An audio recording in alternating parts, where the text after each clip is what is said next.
Every great conversation begins between two thoughts.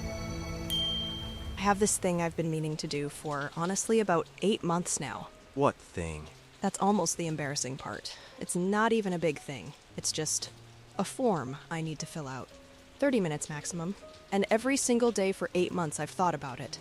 And every single day something else happened first. And the form is still sitting there. Still sitting there, judging me silently every time I open my laptop. You know what's interesting about that? The form sitting there judging you. That feeling. That low-level guilt of the undone thing. That's actually a significant part of why it stays undone. Wait, the guilt of not doing it makes it harder to do it? Significantly harder. And that's just one layer of what's actually happening when we keep putting things off. Because most people think it's about being lazy, or disorganized, or just not having enough willpower. But the research tells a completely different story. What does the research say it actually is? At its core, putting things off is not a time management problem. It's an emotion regulation problem. The brain isn't avoiding the task. It's avoiding the feelings associated with the task.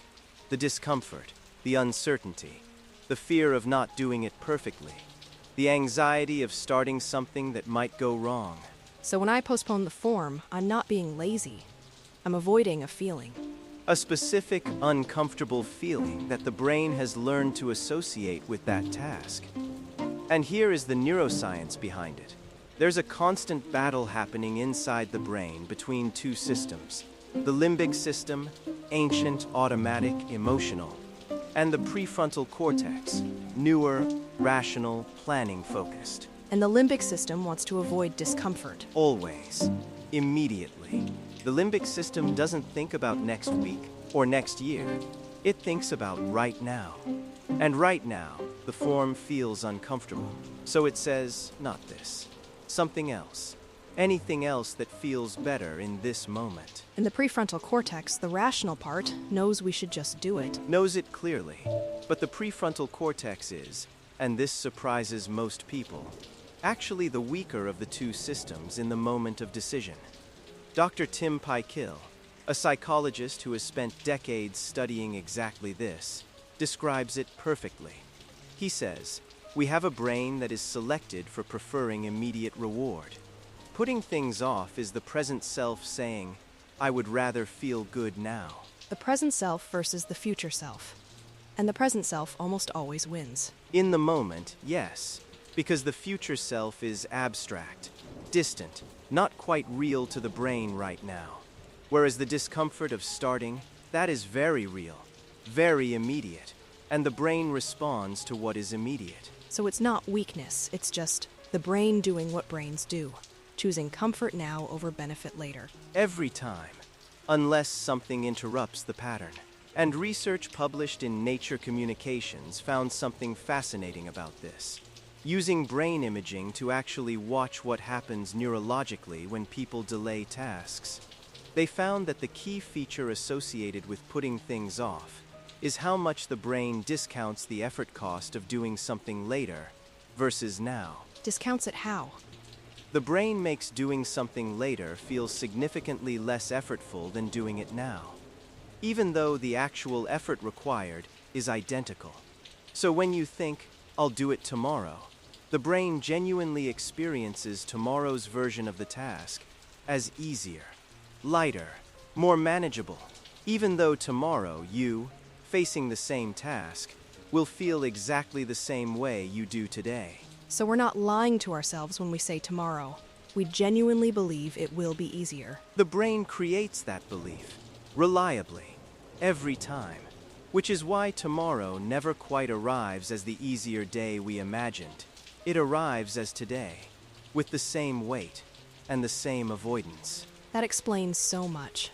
Every Sunday I think, this week will be different. And then it's Sunday again. Because the brain that postponed last week is the same brain planning this week. And it has the same relationship with discomfort it always had. Nothing changes just because the calendar moved. So what actually changes it? Because clearly, deciding to just do it doesn't work. I've decided that approximately 400 times about the form. 400 times, yes. And that's the thing. Willpower and decision alone are among the least effective strategies for this, because they try to overpower the limbic system with the prefrontal cortex. And we've just established, the prefrontal cortex is the weaker player in that fight. So fighting it doesn't work. Direct confrontation rarely does.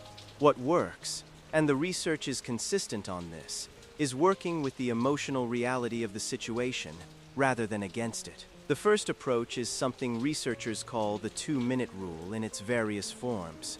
But the deeper version of it is this. You lower the threshold of starting so dramatically that the brain's resistance can't quite justify itself. Lower the threshold how? Instead of telling yourself, I'm going to do this whole thing today, you tell yourself, I'm going to open the document. That's it. Just open it. Not fill it in, not finish it.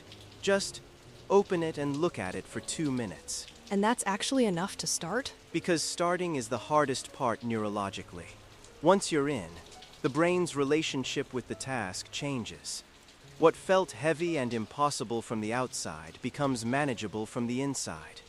Research on what's called the Zeigarnik effect shows that the brain actually becomes uncomfortable with unfinished tasks it has started, and naturally drives toward completion.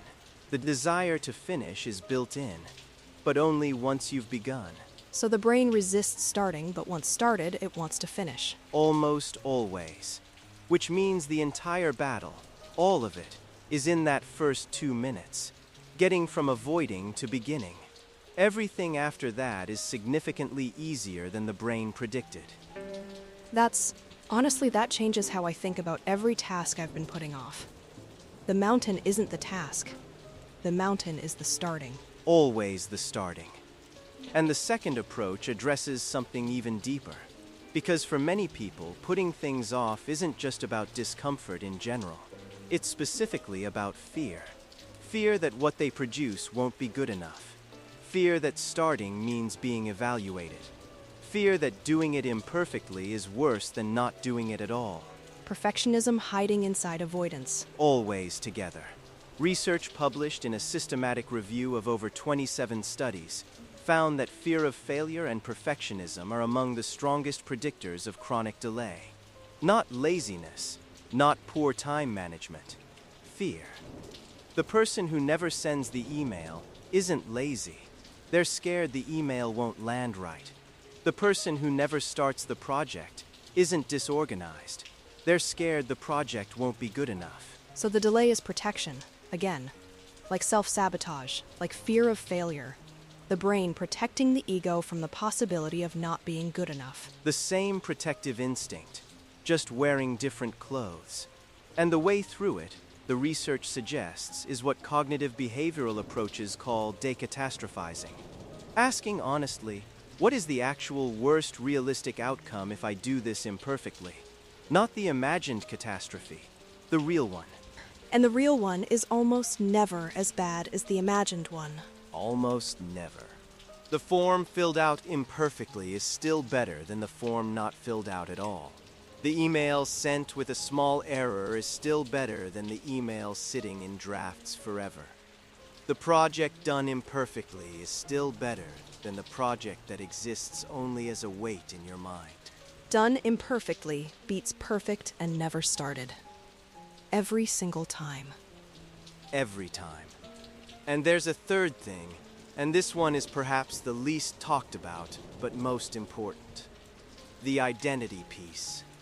Because many people who consistently put things off have at some point absorbed an identity around it.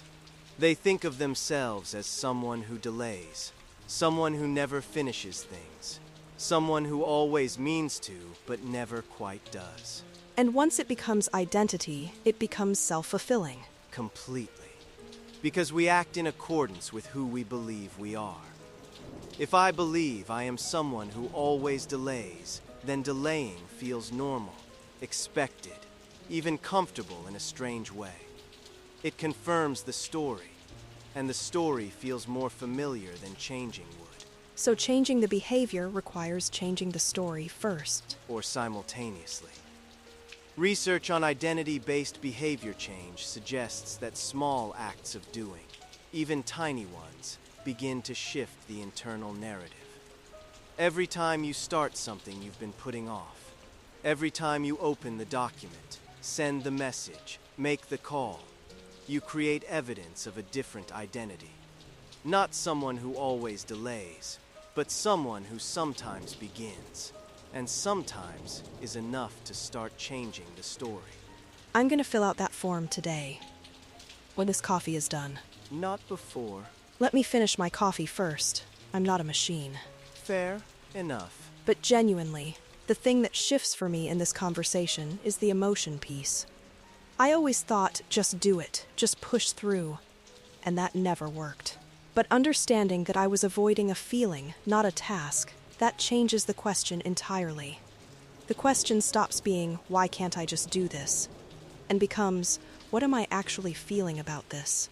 And can I sit with that feeling long enough to begin anyway? That reframe from why can't I to what am I feeling is one of the most significant shifts a person can make.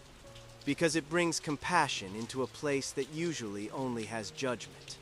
And judgment, as we've talked about before, makes everything harder, not easier. You can't shame yourself into starting. You can only gently begin. Gently and imperfectly. And then again tomorrow. Not because tomorrow will be easier, but because beginning, even messy, even small, even slightly afraid, is always better than the weight of the thing left undone. The weight of the undone thing. That's what I've been carrying for 8 months about a 30-minute form. Glory Torti Marin. And now you know. The weight was never the form. It was the feeling around the form. And feelings, unlike forms, can be worked with. If you have a list, and most of us do, of things you keep meaning to do, things you've been pushing back for days or weeks or months or honestly years. This is not about willpower. It was never about willpower. It's about understanding what feeling you're avoiding and finding a way to begin, just begin, that is small enough that the brain's resistance can't quite stop you. Open the document. Write the first line. Make the first call. Send the first message. Not perfectly, not completely. Just begin. Because the brain that resists starting is the same brain that wants to finish once you do. You just have to get past the first 2 minutes. Everything after that is easier than you think. The thing on your list deserves to exist in the world, not just in your head. Give it that chance. Begin. Today. With whatever coffee you have left. Thank you for being here with us today. If this conversation moved something, share it with someone who has a list. They'll know exactly what you mean. And our question before you go: what is the one thing you've been putting off the longest? And what feeling do you think is actually behind it? Tell us in the comments. Honestly, no judgment here. We read every single one. Until next time. Stay curious, stay kind, and today, just begin.